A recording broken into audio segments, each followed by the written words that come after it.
Once you are convinced you are a victim, it is almost impossible to give that fantasy up. It is almost impossible to give up the fantasy of victimhood once it has taken root. Do you know why that is? The reason that is because once you believe you are a victim, you stop trying. And then, if it turns out you were mistaken about being a victim, that you could have achieved what you wanted, what you dreamt of all along, if you later turn out to be mistaken, then you have worse than wasted your life. The one opportunity, YOLO, baby, the one chance you have to live, you pissed away in an orgy of self-pity and injected victimhood from your future enslavers. Victimhood is such a quicksand, is such a sticky trap that all who use it are genuine parasites on the vulnerability of people in need. Everybody who is a coward wishes to believe in their victimization. Everybody who is a failure wishes to believe in their victimization. Everybody who is an abuser because they've believed in their victimization. Abuse is simply the flip side of imaginary victimization. Everybody who fucks up wants to pretend it's not their fault. It's the system. What chance do I have? The system is so oppressive. Won't let me get ahead. And the more they fail, and the more failures like that you breed in any community, I don't care where it is, what gender it is, what race it is, what culture it is, the more failures you breed because you have infested them with the brain maggots of victimization, the more losers and failures you breed, the more those losers and failures are going to turn around to all the kids and say, you can't get ahead. I tried, you can't get ahead. System, the man, the whites, the patriarchy, they're going to get you down. Grind you down. You got a chance. Kids are like, oh man, well, that sucks. Man, I can't get ahead. There's apparently a man and a system and a patriarchy and white people. We can't get ahead. Oh God. Well, if we can't get ahead, what the hell is the point of even trying? Why bother? Oh, don't you just hate those self-fulfilling prophecies? If you can convince people that they're victims and freedom is their enemy, then they lose all of the habits and dedication and integrity and hardworking capacities that actually would have changed their lives. When people believe that there is a system called freedom that oppresses them, they have a metaphysical worldview called injustice. In liberty, there is injustice. And then whoever makes it over that, whoever cracks and penetrates that vision, that fantasy of victimization, becomes an apostate, becomes a heretic to the fantasy of victimization. And you have the great challenge of explaining to yourself and to others why, if there's this terrible system that keeps you all down, how that person and that person and that person and that person and that person and that person and that person made it out. They become your enemy. You must tear them down. Now the victimization is not top down, but bottom up. Bottom up. Instead of the fantasy that there's a group pushing another person down. The reality is, if people believe that fantasy, oh, there is oppression, but it's bottom up. It's bottom up. It's if you make it out, you are shattering the myth of victimization, so I better pull you back down. Is this how you're going to break oppression? By pulling down whoever is trying to get out to maintain your own fantasy of impossibility? Do you know where I should be statistically?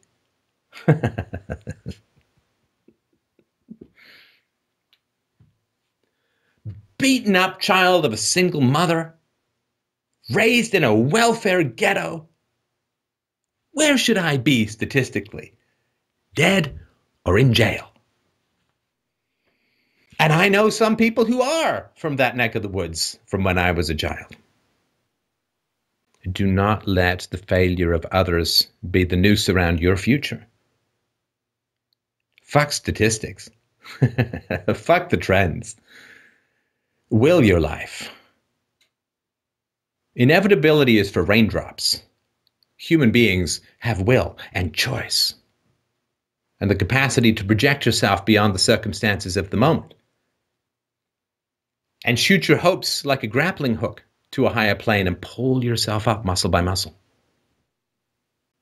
Other people will try to sell you on the inevitability of failure and the universality of injustice and the prevalence of the grinding down gears of the privileged and the powerful.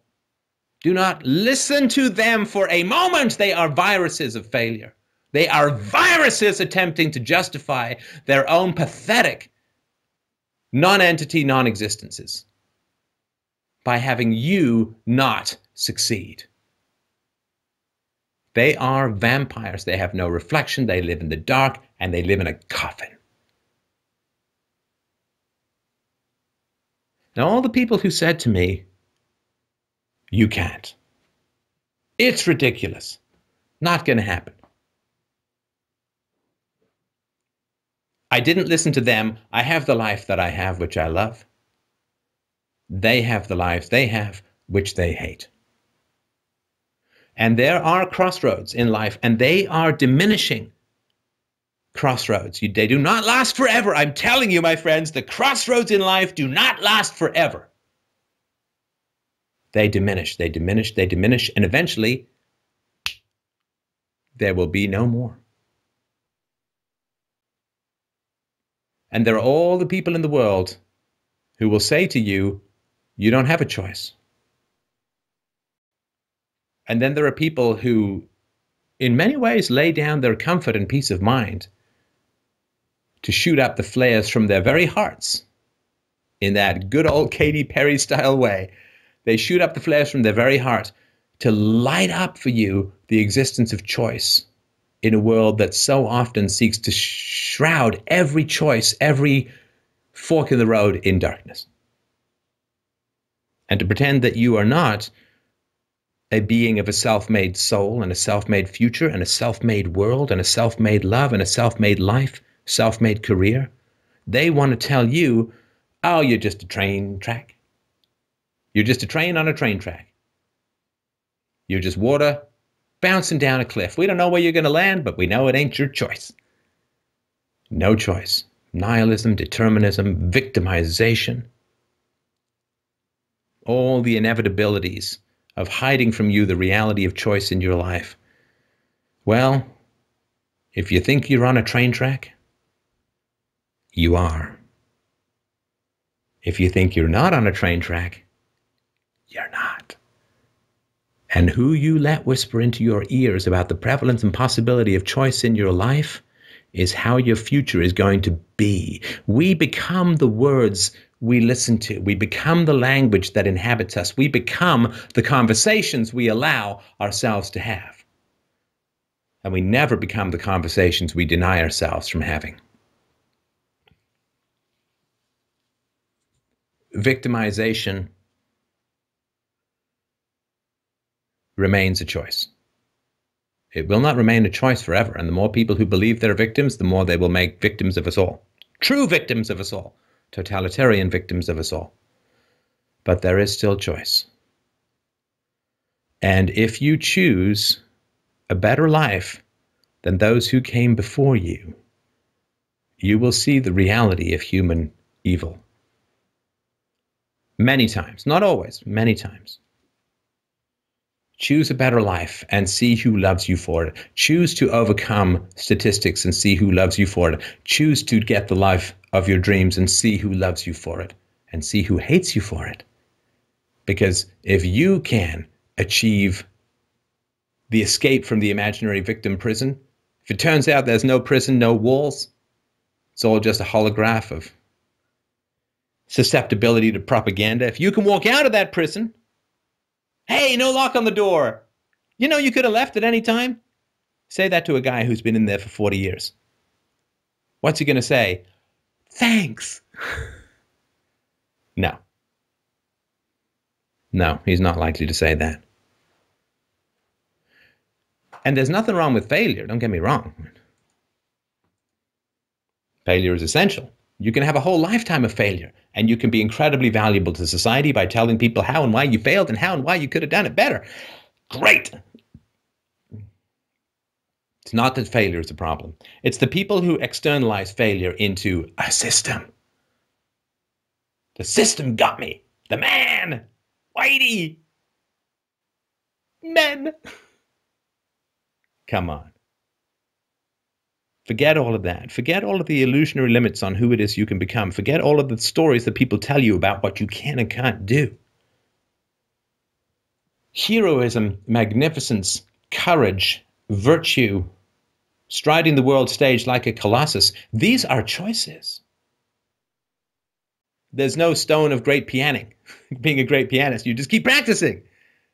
And you keep practicing because you simply refuse to bow to statistics. You refuse to bow to the inevitability of failure that is constantly whispered into your ear by the Iagos of failure who would love nothing more than to reinforce their delusions of an obstructing system by having you bump up against their imaginations and fall flat on your ass. Move forward into your future, into the life you want, as if there are no limits. Because if you don't believe in them, that is an automatic repellent to the vampires who would whisper the limits are everywhere and omnipresent, and that limits and victimization are the physics of our social universe. If you act as if there are no limits, people with limits will flee your very existence because it challenges and denies the limits they have put on themselves, so they avoid the necessity of courage and growth and virtue in this world. Get to your goddamn future, people! There's nothing in your way. There's nothing in your way except the holograms of other people's failures. May it look real. It's rendered quite well. And there's endless amounts of art and theology and theories and class systems, all racism, all of this stuff is put there. And it feels like you're running full tilt boogie into a thick forest. But there's nothing there. I'm telling you, there's nothing there. That forest is a phantasm. That wall is an illusion. And you will yourself to run through it. And there's nothing on the other side except everything you want.